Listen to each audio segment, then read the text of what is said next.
Bueno, buenas tardes a todos, a todas. Bueno, gracias por su asistencia. Ya, como siempre, la invitación es a que se motiven a participar. Ya, y bueno, les cuento un poco. Ya, bueno, yo le anticipaba entonces esta actividad que queremos hacer con los escritores, así que espero que se motiven. Ya, cualquier duda, cualquier consulta, me van diciendo, pero la idea siempre es promover la participación. ¿Ya? La clase de hoy, bueno, nos corresponde la segunda parte del ensayo que estábamos analizando de Joseph Brodsky, o Brodsky, ¿ya? Que tenía que ver, ¿cierto?, en relación a cómo leer un libro, ¿cierto? Y sobre todo él, de alguna manera, hacía una defensa por la poesía, ¿ya? En ese sentido, nosotros...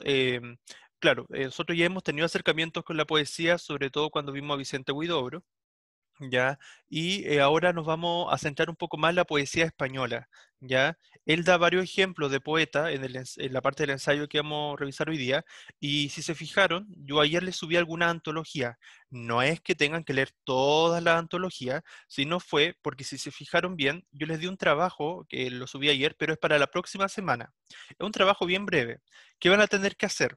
Hoy día voy a dar un ejemplo, yo voy a hacer el ejemplo hoy día, ¿ya? Pero la próxima semana todos y todas tienen que participar, ya puede ser en pareja o individualmente, ya van a escoger un poema de uno de los autores que aparecen seleccionados, ya por eso le subí la antología de los 6 autores, si no me equivoco, ya, y la idea es que, claro, ustedes toman ese poema, escogen ustedes libremente qué poema les gustó, tienen que escoger, bueno, el autor, el nombre del poema, los temas que aborda, ya nos tienen que contar ese día en la clase, yo les voy a preguntar a todos y todas, ya, les voy a preguntar qué tema abordó, por qué le interesó, si nos quieren leer un fragmento, ya, no es algo difícil, ya, pero me interesa para que vayamos promoviendo más la lectura. Ya, porque es un taller, es un plan de literatura, entonces no podemos no promover la lectura. Entonces, vamos a empezar a hacer estos ejercicios de, por ejemplo, cuando más adelante nos toque ver más narrativa, leer quizás cuentos, que cada uno o cada una lea algún fragmento. Vamos a ir variando algunas actividades, pero esta vez van a tener que elegir un poema entonces, ya cualquier duda me van consultando, y después comentarlo en clases como lo voy a hacer yo hoy día, ¿ya? Pero eso para la próxima semana. ¿Ya? Entonces voy ahora a compartir pantalla, ¿ya? Para que podamos empezar ya la clase de hoy. ¿Ya? Cualquier duda, cualquier consulta, si quieren participar, me parece súper bien, así que intervienen, encienden el micrófono y preguntan o intervienen. ¿Ya? Muy bien. Estamos entonces trabajando la guía número 7 que ustedes deberían poder visualizar ahora, ¿ya? Y que, como ustedes recordarán, la había dividido en dos partes. Ya nosotros revisamos la clase pasada, la primera parte, ¿cierto? Y que ustedes tenían que enviarme el desarrollo, ¿cierto? Vía Classroom. Si alguno o alguna todavía no lo envía, por favor, enviarlo esta semana para que no se le acumule tanto trabajo, ¿ya? Y para que puedan hacer bien las actividades. Muy bien. Nosotros nos encontramos en la unidad número 2, ¿ya? Transformemos experiencias reales. Esta unidad, sobre todo en el eje de lectura y escritura, que se aboca más a la producción literaria, pero para llegar a la producción hay que hacer un tránsito, hay que primero generar mayor cantidad de lectura. En ese sentido, por ejemplo, es que nosotros ya hemos leído ensayos, hemos leído bastante ensayos durante estas unidades, hemos leído obras ya, cierto, complementarias, ¿cierto? Cuando leímos las novelas, por ejemplo, cuando leímos, acuérdense ustedes del baile de Nemirovsky, cuando leyeron, cierto, también leyeron a Unamuno, ¿cierto?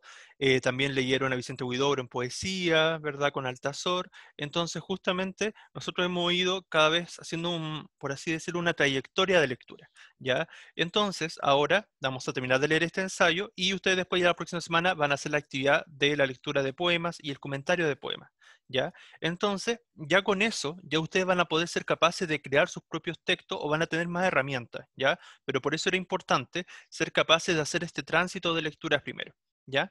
Muy bien. Y justamente a eso apunta, o sea, el objetivo final de la unidad es que ustedes sean capaces de producir textos, ¿cierto? Que sean reflexivos, por ejemplo, estaba pensando quizás más adelante podríamos hacer una biografía o autobiografía de trayectorias literarias, que ahí les voy a contar, pero eso va a ser más adelante, ¿ya? Pero la idea es que finalmente en esta unidad ustedes sean capaces de producir sus propios textos, ¿ya? Muy bien. En ese sentido, ya es que hoy día vamos a seguir trabajando con con el ensayo, ¿cierto?, de Joseph Brodsky, y después les comento la actividad que le hablaba de Nanta al principio. Muy bien, ya, atención entonces, vamos a hacer una lectura, ya voy a ir parando como siempre en algunos puntos, cualquier duda me consultan, ¿ya? ¿Cómo leer un libro? Parte 2 de Joseph Brodsky, ¿ya? Cuanta más poesía leemos, más aborrecible nos resulta cualquier tipo de verborrea, tanto en el discurso político o filosófico, como en los estudios históricos o sociales, o en el arte de la ficción. ¿Ya? Esta primera parte, bueno, de esta segunda parte del ensayo, se refiere, cierto, a que la poesía tiende a la síntesis. Si ustedes, ¿verdad?, ya han tenido cierto contacto con la poesía, se dan cuenta que la poesía no es tan extensa, obviamente, en comparación a una novela, o a un ensayo a veces, ¿ya? Los poemas, hay poemas a veces sí, por ejemplo, como el de Huidobro, ¿cierto? Altazor, que fue un gran poema extenso, ¿ya? Sin embargo, la mayoría de los poemas son ciertos, tienen cierto número de estrofas, cierto número de versos, ¿ya? Y pese a todo eso, pese a la brevedad, inclusive así, son capaces de llegar de mejor manera a los lectores. ¿Por qué? Porque muchas veces condensan un pensamiento, ¿cierto? Condensan una idea, ¿verdad? Un sentimiento. ¿Ya? Entonces a eso se refiere. Además que la poesía, el género, es cierto, literario por excelencia, que ocupa una, yo diría, no sé si más que la narrativa, pero una amplia variedad de recursos, ¿cierto? O sea, los recursos estilísticos, que acuérdense que tuvimos una clase de eso, ya, o sea, la figura literaria, el lenguaje figurado, ¿verdad? La connotación, ya, y todo lo que ustedes conocen, ¿cierto? Le da una gran variedad y una riqueza de vocabulario y expresión, ¿cierto? A la poesía, ¿ya? El buen estilo en prosa es siempre rehén de la precisión, de la rapidez y de la lacónica intensidad de la dicción poética. Hija del epitafio y del epigrama. El epitafio y el epigrama son, en el caso del epigrama, son poemas épicos breves, ¿ya? Y el epitafio siempre es como una suerte de síntesis también, ¿cierto? ¿Verdad? Sobre todo cuando, no sé, para prologar algo, cuando alguien ya ha fallecido, por ejemplo, siempre le escriben un epitafio, ¿ya? Concebida por lo que parece como una forma sintética de tratar cualquier tema, la poesía supone una gran disciplina para la prosa. Le enseña no solo el valor de cada palabra, sino también los ricos esquemas mentales del ser humano.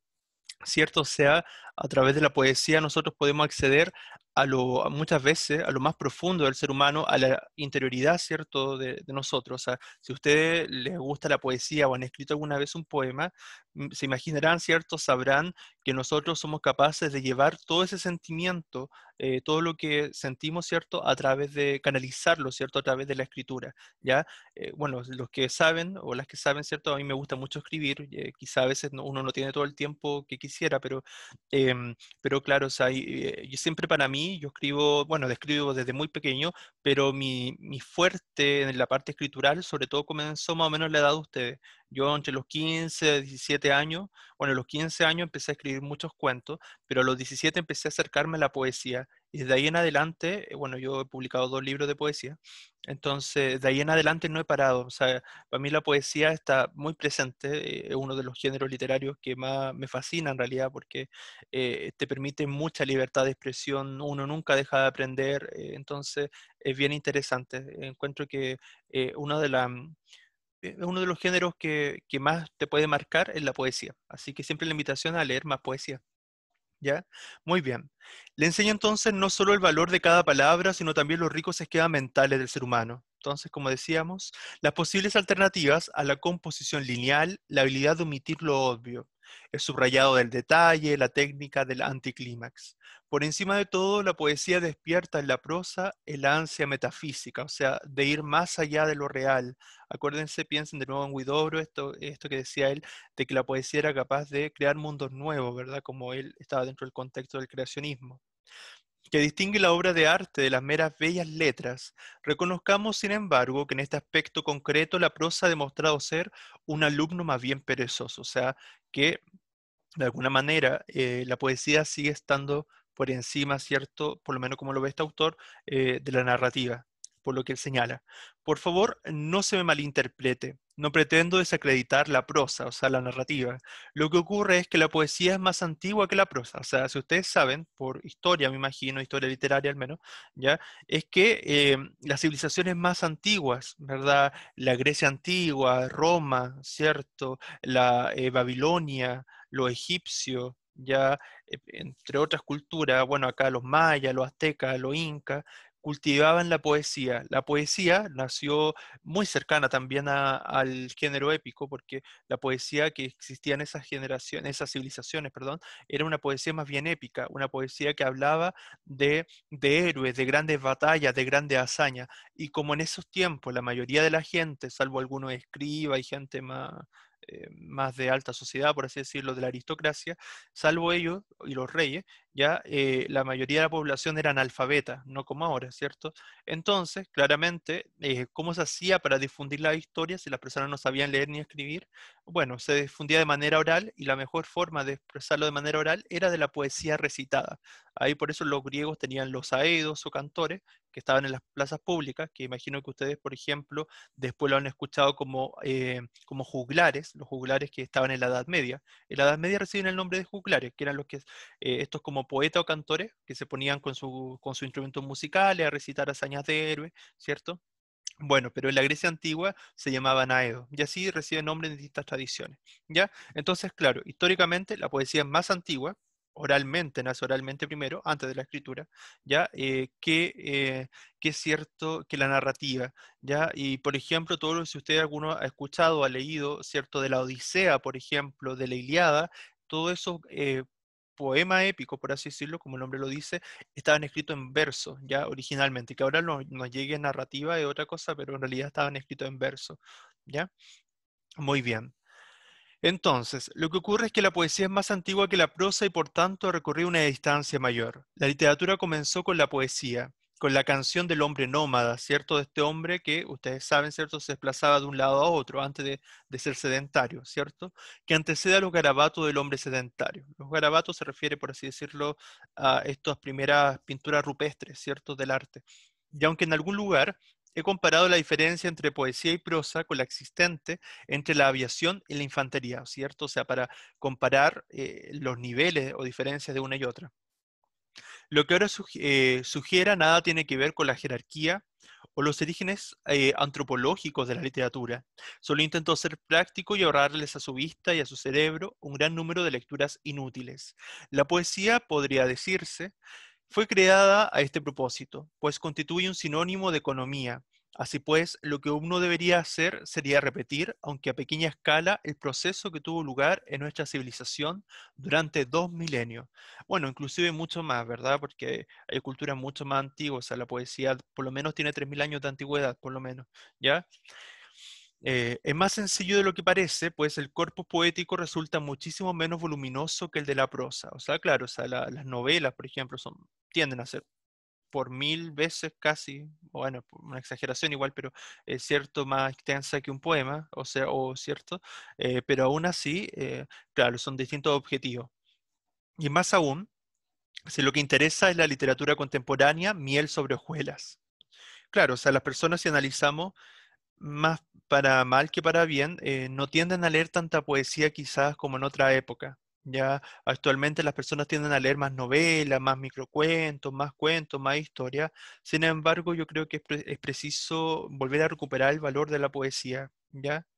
Hay que hacerse con obras de poetas, hacer posible la primera mitad de este siglo, que escriban en nuestra lengua materna, como vendrán a ser, calculo, unos 12 libros nada gruesos a finales del verano, ya se habrá conseguido una preparación suficiente. O sea, este autor nos está invitando a leer autores en nuestro idioma, ¿ya? Él aquí cita varios, yo, bueno, los voy a comentar, pero los voy a leer esta vez porque por tiempo no los puedo comentar mayormente, pero sí de los autores que nombran en español, esos son los autores que nosotros vamos a trabajar la próxima semana, ¿ya?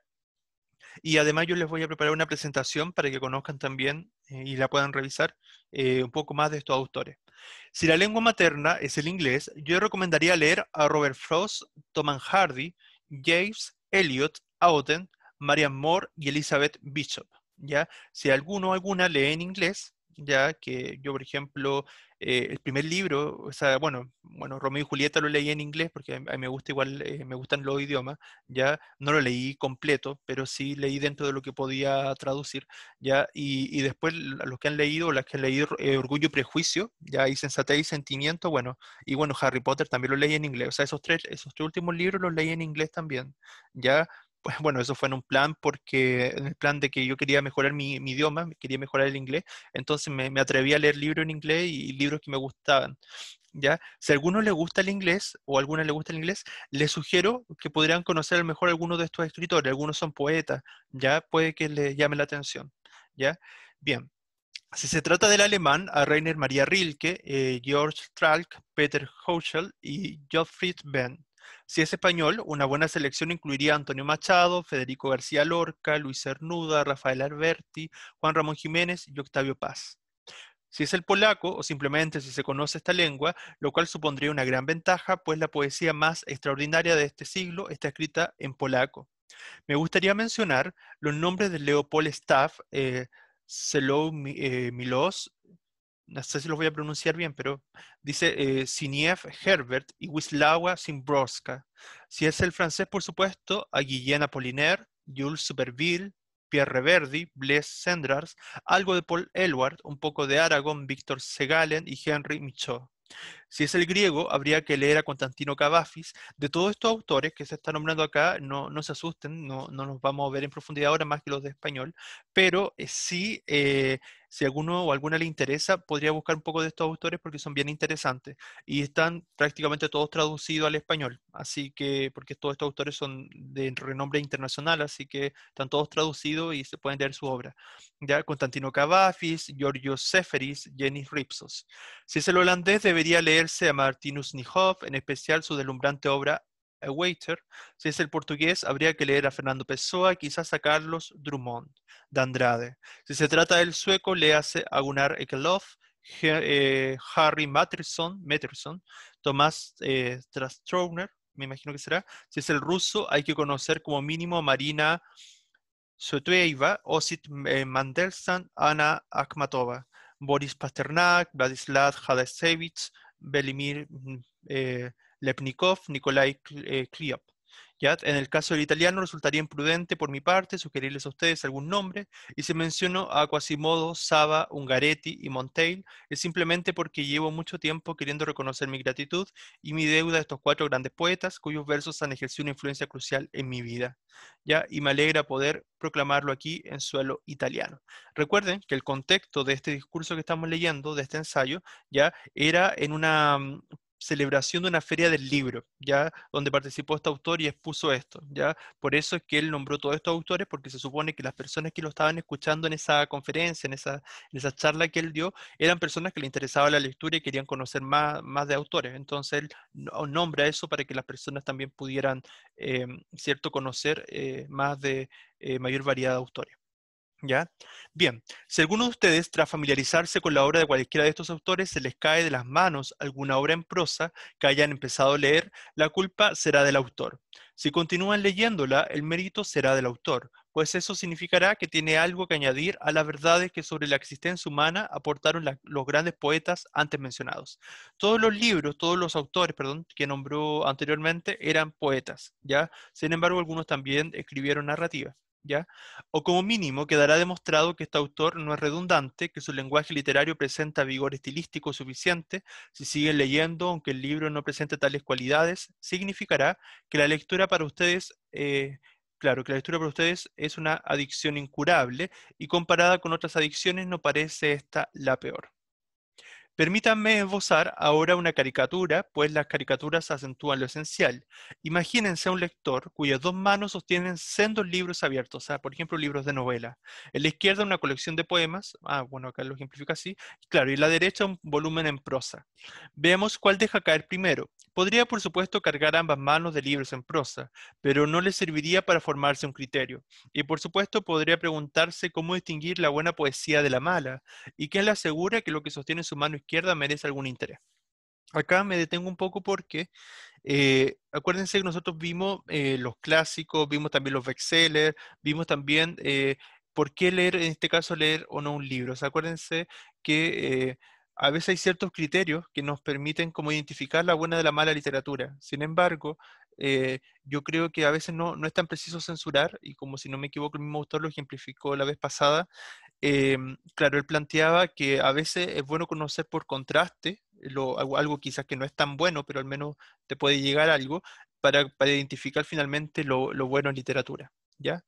Bien, en primer lugar, el peso de su mano izquierda resultará con toda probabilidad más ligero que el de la derecha. En segundo lugar, la poesía, como dijo Montaigne, es un arte incurablemente semántico, de riqueza de significado. Y este hecho deja muy pocas posibilidades a la charlatanería. Al tercer verso, un lector ya se ha hecho una idea de lo que tiene entre manos, pues la poesía cobra sentido con rapidez y la calidad de su lenguaje se pone manifiesto inmediatamente. Después de leer 3 versos, ya puede echar un vistazo a lo que tiene en su mano derecha. Como he dicho, se trata por supuesto de una caricatura, pero al mismo tiempo creo que muchos de ustedes van a adoptar sin darse cuenta esa misma postura en esta feria. Así que asegúrense al menos de que algunos libros sean en prosa y otros en verso. O sea, él sigue invitando esto a nosotros, ya esto, ciertas personas que lo escuchaban, que lo estaban leyendo también, ¿cierto? A leer más poesía. O sea, está bien, si les gusta la literatura en prosa, los cuentos, las novelas, súper, ¿cierto? Pero él en realidad quería también que las personas conocieran esta otra parte de la literatura. Sí, ya sé que ese movimiento de ojo de izquierda a derecha puede resultar enloquecedor, pero ya no hay jinetes por las calles de Turín.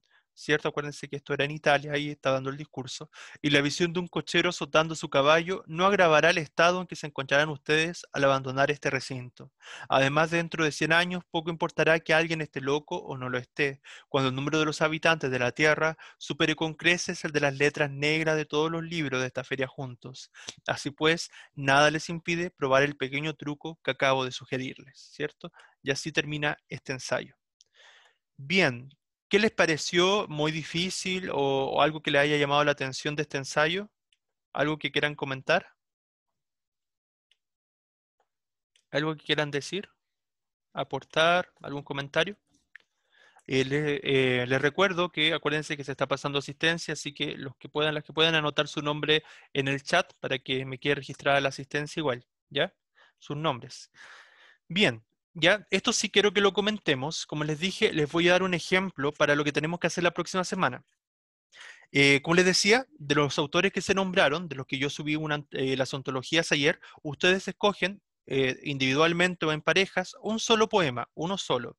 Ya, si quieren leer más, lean todos los que quieran, pero para la clase solamente me interesa que escojan un poema, ya, y no es necesario que lo lean ese día en la clase, ya, sino más bien lo que me interesa es que ese día nos comenten el autor que eligieron, ya, el poema elegido, los temas ya que aborda y las razones de su elección. Y si nos quieren compartir un fragmento que les gustó, súper bien, ¿ya? Así que no hay ningún problema, ¿ya? Y además, antes de la clase, tienen que haberme enviado la guía resuelta con esto mismo, ¿ya? En la guía que esta guía que estaba leyendo recién, ya, además de leer el ensayo, que ya lo hicieron, ya, tienen que responder las preguntas y entre las preguntas viene esta parte de los poemas. Así que para que me la envíen durante la semana, ya tienen plazo hasta el próximo jueves, si no me equivoco, ¿ya? Muy bien. Yo cogí este poema de Octavio Paz que lleva por título Contra la noche sin cuerpo. ¿Ya? Claro, a mí me gustan mucho los poemas que hablan sobre la noche, que tienen que ver con lo noctámbulo, ¿cierto? Porque muchas veces la noche te trae ciertos sentimientos, ¿verdad? O por ejemplo, a mí me pasa que yo hago muchas veces más cosas en la noche, que me gusta más leer en la noche, por ejemplo, me gusta a veces hacer mayor variedad de cosas. Entonces, para mí era un poema que me llamó la atención un poco con eso, ¿ya? Y después empecé a leer el tema. Y bueno, ahí se los voy a comentar. Dice así: contra la noche sin cuerpo se desgarra y se abraza la pena sola. Negro pensar y encendida semilla, pena de fuego amargo y agua dulce la pena en guerra. Claridad de latidos secretos, planta de talle transparente, vela la pena. Calla en el día, canta en la noche, habla conmigo y habla sola alegre pena. Ojos de sed, pechos de sal entran en mi cama y entra en mi sueño amarga pena. Bebe mi sangre la pena pájaro, puebla la espera, mata la noche la pena viva. Sortija de la ausencia, girasol de la espera y amor en vela, torre de pena. Contra la noche, la sed y la ausencia, gran puñado de vida, fuente de pena. Bueno, es bien triste un poco el poema, sí, es verdad. Ya, claro, ahí ustedes se fijan, el motivo central, por así decirlo, el motivo lírico de este poema era la pena, pero lo que me interesó, me gustó también cómo lo trabajaba, ya lo vinculaba con distintos otros temas, por ejemplo, cuando hablaba y se abraza la pena sola, claro, ahí está la presencia de la soledad, por ejemplo.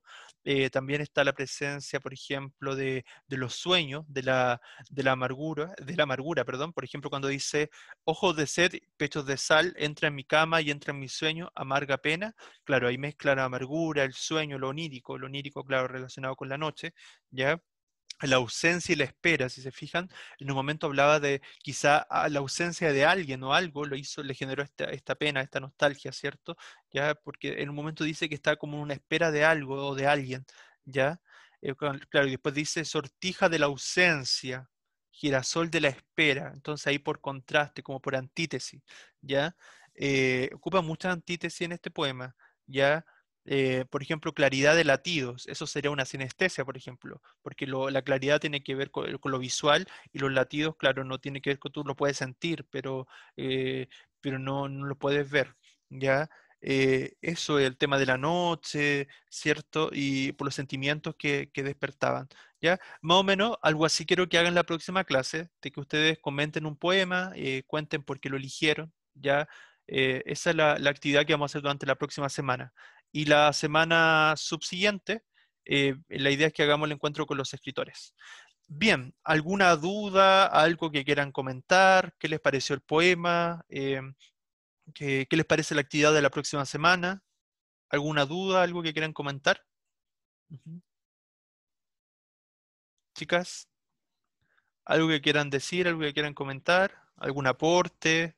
Em, ya entonces la invitación, acuérdense, es a elegir uno de los poemas, un poema de los autores que ya les subí a Classroom, ya, y comentarlo durante la próxima clase, ya. La idea es que nazca de ustedes participar, pero si no, voy a tener que empezar a nombrar quién quiere participar, ya. Pero la idea es que todos y todas los que estén en la próxima clase participen, ¿ya? Bien, algo que quieran aportar, acuérdense que me gustaría que interactuáramos más, porque la idea es que ustedes también se motiven a la clase, ¿ya? Y bueno, en 2 semanas más tenemos entonces también la actividad con los escritores para que también se conecten. Eso, ¿alguna duda, algo que decir, que aportar? ¿No? Hablen ahora o callen para siempre, ¿no? ¿Algo que decir? Bien, espero que le haya gustado la clase, ya espero que la actividad no es difícil para nada, así que espero que se motiven. Eso, cuídense mucho, sobre todo ahora, así que nos estamos hablando, cualquier duda como siempre me consultan y las personas que me deben actividades, por favor, ponerse al día, ¿ya? Eso, chao a todos, a todas, nos hablamos, que estén muy bien, Chao, acuérdense. profe. Chao, profe. Chao, chao, Chao, chao, profesor. Chao. cuídense mucho, chao.